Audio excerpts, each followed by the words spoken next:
আসসালামু আলাইকুম, আমি আরিফ আপনাদের সাথে স্পিনিং ইলেকট্রিক ল্যাবের পক্ষ থেকে সবাইকে অভিনন্দন। তো আজকে আপনাদের মাঝে একটি টিউটোরিয়াল নিয়ে আসছি ডল স্টার্টার কিভাবে বানাইতে হয়। আমরা ইন্ডাস্ট্রিতে যারা ইলেকট্রিক্যালে জব করি, আমাদের এই ডল স্টার্টার বানানোর জন্য খুব আগ্রহ। তো আমরা অনেকেই কনফিউশনে থাকি যে আসলে এটা কিভাবে বানাইতে হয়। তো আজকে আপনাদের মাঝে এমনভাবে উপস্থাপনা করবো, এমনভাবে দেখাবো, যদি আপনি একবার দেখেন এই ডল স্টার্টার বানানো, তো আমার মনে হয় আর বলবেন না। তো চলুন ভিডিওটা শুরু করা যাক। তো আমার একটা ডল বানানোর জন্য আমার প্রথমে প্রয়োজন একটা সার্কিট ডায়াগ্রাম। যদি আপনি সার্কিট ডায়াগ্রাম না বোঝেন তাহলে কিন্তু আপনি ডল বানাইতে পারবেন না, বা আমি যদি বানাইও তা আপনি বুঝতে পারবেন না। যদি আপনি ড্রয়িং বুঝতে পারেন তাহলে কিন্তু আপনি যে কোনো সার্কিট তৈরি করতে পারবেন। তো আগে আপনি ডলের যে ডায়াগ্রাম, সেই ডায়াগ্রামটা আমি আপনাদের বোঝাবো।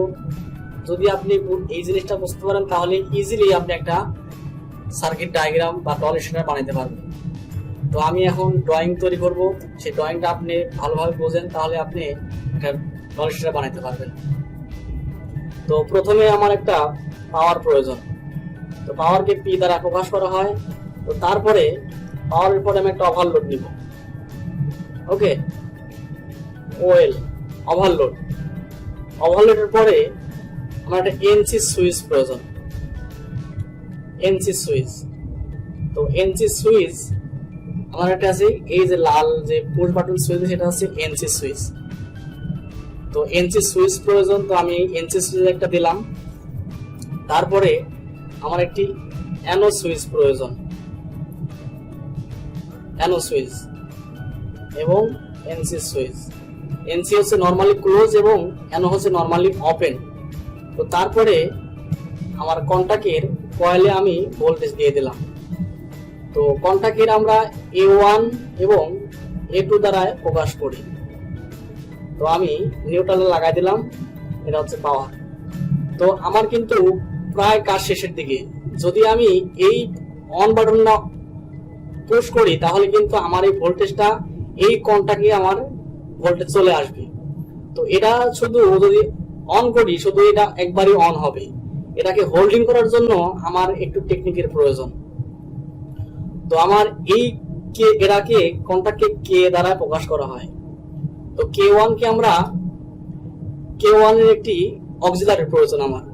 তো অক্সিলারিটা আমরা এই NO এবং NC এর মাঝখানে একটা কেবল নেব। এই যে আমি শর্ট করে দিলাম এখানে। দেওয়ার পরে এর মাঝামাঝি এভাবে দিয়ে এই যে A1 এখান থেকে আমি একটা কেবল নেব। নেওয়ার পরে এইভাবে হোল্ডিং করে দেব। এখন বিষয়টা আসলে যদি আপনি বুঝতে পারেন যে আমি যখন এই অন বাটনটা পুশ করব, এই ভোল্টেজটা যখন এদিক দিয়ে আসবো, এই K1 যখন অ্যাক্টিভ হবে, এই NO দিয়ে কিন্তু এই কন্টাক্টে কন্টিনিউ পাওয়ার থাকবে, তখন এটা কন্টিনিউ হোল্ডিং হয়ে থাকবে। তো মূল সূত্রটা হচ্ছে এটাই। যদি আপনারা বুঝতে পারেন তাহলে কিন্তু সহজেই আপনারা এই ডল বানাইতে পারবেন। তো আমি এখন প্র্যাকটিক্যালি দেখাবো এটা আসলে কিভাবে বানাইতে হয়। তো চলুন আমি এইভাবেই সেম ভাবেই আমি এই ড্রয়িং আমি সামনে রেখেই আমি কানেকশন করব। চলুন আমরা এখন প্র্যাকটিক্যালি দেখাই। আমার একটি ম্যাগনেটিক কন্ডাক্টর এবং একটা এনসি সুইচ এবং একটি অ্যানো সুইচ। ওকে, তো এভাবে আমি ড্রয়িংটা নেই। তো আমি কেবল কেটে রেখেছি, আমি এখন কানেকশন করব।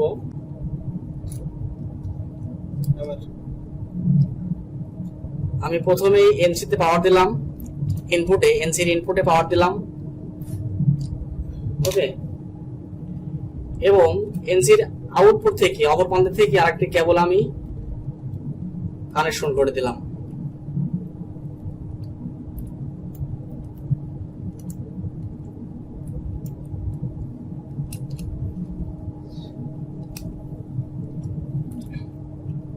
ওকে, একটি এনসি সুইচের প্রথম প্রান্তে আমি কানেকশন করলাম এবং দ্বিতীয় প্রান্তে আরেকটি কানেকশন করে আমি অ্যানো সুইচের প্রথম প্রান্তে কানেকশন করে দিলাম, ইনপুটে কানেকশন করে দিলাম। তারপরে অপর প্রান্ত থেকে আরেকটি কেবল আমি নিয়ে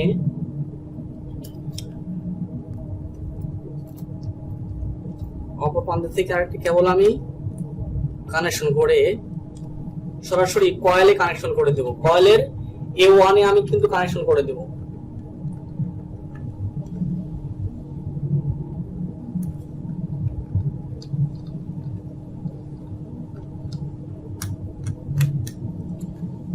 ওকে, নিউট্রাল দিয়ে আমি কানেকশন করে দেব। নিউট্রাল প্রয়োজন আমার।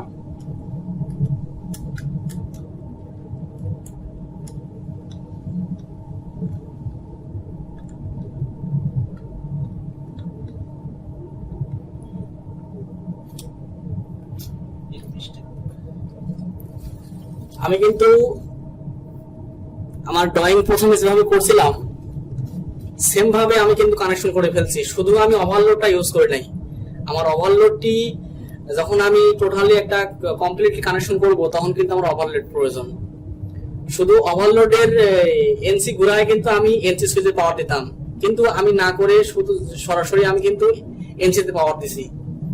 তো এখন আমি প্রথমে যেভাবে করছিলাম সেটা হচ্ছে এই যে হোল্ডিং করছি, এই যে K1, এটা হচ্ছে K1 এর অ্যানো। ওকে, আমি এই অ্যানো বাদ দিয়ে আমি কিন্তু এটা একটা এনসি সুইচ এবং একটি অ্যানো সুইচ দিয়ে আমি কিন্তু কয়েলে পাওয়ার দিছি। তো এখন আমি হোল্ডিং করব কিভাবে সেটা আমি দেখাবো। হোল্ডিং করলে কিন্তু আমার কয়েলটা কন্টিনিউ অ্যাক্টিভ থাকবে। তো হোল্ডিং করার সূত্র হচ্ছে, আমি বলেছিলাম যে অ্যানো এবং এনসি সুইচের মাঝামাঝি যে কেবলটা, এই কেবল থেকে শর্ট করে আমি কিন্তু K1 এ অপর প্রান্তে একটি কানেকশন করে দেব। তো আমি এখন এনসি এবং অ্যানোর মাঝামাঝি একটি কয়েল, একটি তার নিয়ে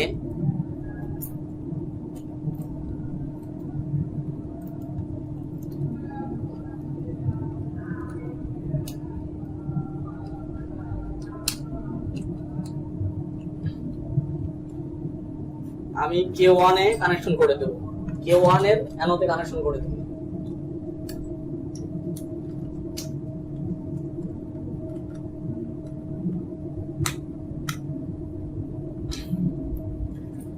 আমি কিন্তু এই যে অ্যানো এবং এনসির মাঝামাঝি যে কেবলটা, এই কেবলটা কিন্তু আমি কানেকশন করে ফেলেছি। এই যে অ্যানো এবং এনসির মাঝে যে কেবলটা, এই কেবলের মাঝখান থেকে একটা কেবল নিয়ে আমি কন্টাক্টের অ্যানোর অপর প্রান্তে লাগিয়ে দিয়েছি। তো এখন আমার ডায়াগ্রাম কি বলতেছে, A1 এর যে একটি কেবল A1 থেকে কেবলটা আমার হয়ে অক্সিলারি K1 এর দ্বিতীয় প্রান্তে লাগছে। তো আমি এখন এই যে এখান থেকে একটা কেবল শর্ট করে আমি এই যে কয়েলে এই অক্সিলারি এই প্রান্তে লাগাইছি, এখন এই প্রান্তে লাগিয়ে দেব। তাহলে আমার এই কন্টাক্টটি অ্যাক্টিভ থাকবে কন্টিনিউ।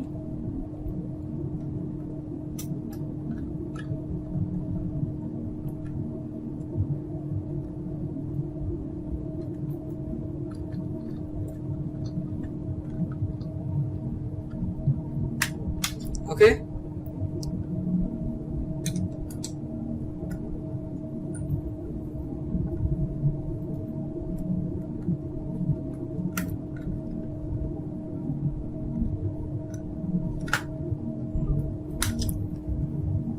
আমার সার্কিটটি কমপ্লিটলি আমার সার্কিটটা এখন হয়ে গেছে। তো এখন আমি পাওয়ার দেব। তো আমার এখন কানেকশন শেষ, আমি এখন টেস্ট করব। তো আসলে এখন অন সুইচ অন করলে আমার কন্টাক্টটি অ্যাক্টিভ হয় নাকি সেটা আমি টেস্ট করব। তো এটা আমার অন সুইচটা আমি এখন পুশ করব। তো আমার সার্কিটটি কিন্তু কমপ্লিট, আমার কন্টাক্টটি অ্যাক্টিভ হয়েছে। তো এটা হচ্ছে অফ সুইচে প্রেস করলে কি হয় দেখেন, এটা কিন্তু অফ হয়ে গেছে। তো এখন আমার এই যে কন্টাক্টটি অ্যাক্টিভ আছে, এটা পুশ করলে অ্যাক্টিভ হয়। তো এই যে আমার সার্কিট ডায়াগ্রামটা করছিলাম, এখন এই কেবলটা যে ব্যবহার হয়েছে, এই যে আলাদা একটা হোল্ড করা হয়েছে, হোল্ড আসলে কিভাবে কাজটা সম্পন্ন করে এটা করবেন। তো আমার কন্টাক্টটি হোল্ড করে কিভাবে সেটা বোঝার জন্য আপনাকে এই যে আমি এখানে লিখছি K1, ওকে, এই K1 এর অ্যানো লিখছি এখানে।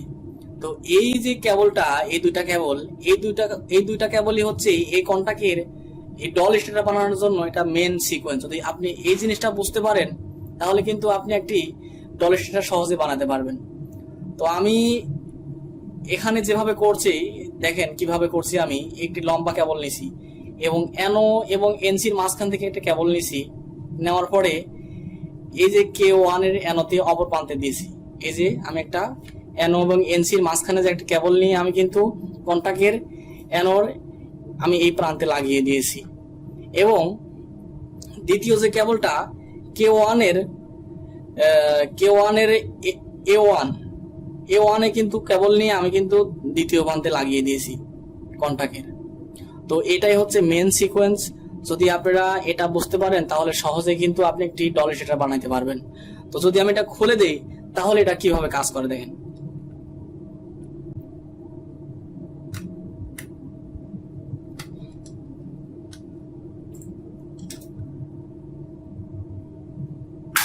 এটা কিন্তু কাজ করবে না, এটা খালি শুধু একবার প্রেস করলেই শুধু ওটা অ্যাক্টিভ হবে, তারপর ছেড়ে দিলে পরেই এটা আবার ছেড়ে দিবে। তো শুধু এটা কন্টাক্টটি কন্টিনিউ ধরে থাকার জন্য আমার এই কেবলটা ইউজ করতে হয়। তো বন্ধুরা, যে ভিডিওটা আসলে আমরা এতক্ষণ দেখলাম বা প্র্যাকটিক্যালি দেখলাম, তো অবশ্যই আপনারা কিছু শিখতে পারছেন। যদি আপনারা কিছু শিখতে পারেন এই ভিডিও দেখে, তো আমার চ্যানেলকে সাবস্ক্রাইব করেন এবং পরবর্তী ভিডিও দেখার জন্য বা পাওয়ার জন্য আমার নোটিফিকেশন বেলটি অন করে দিবেন। তো ধন্যবাদ, সবাই ভালো থাকবেন। আসসালামু আলাইকুম।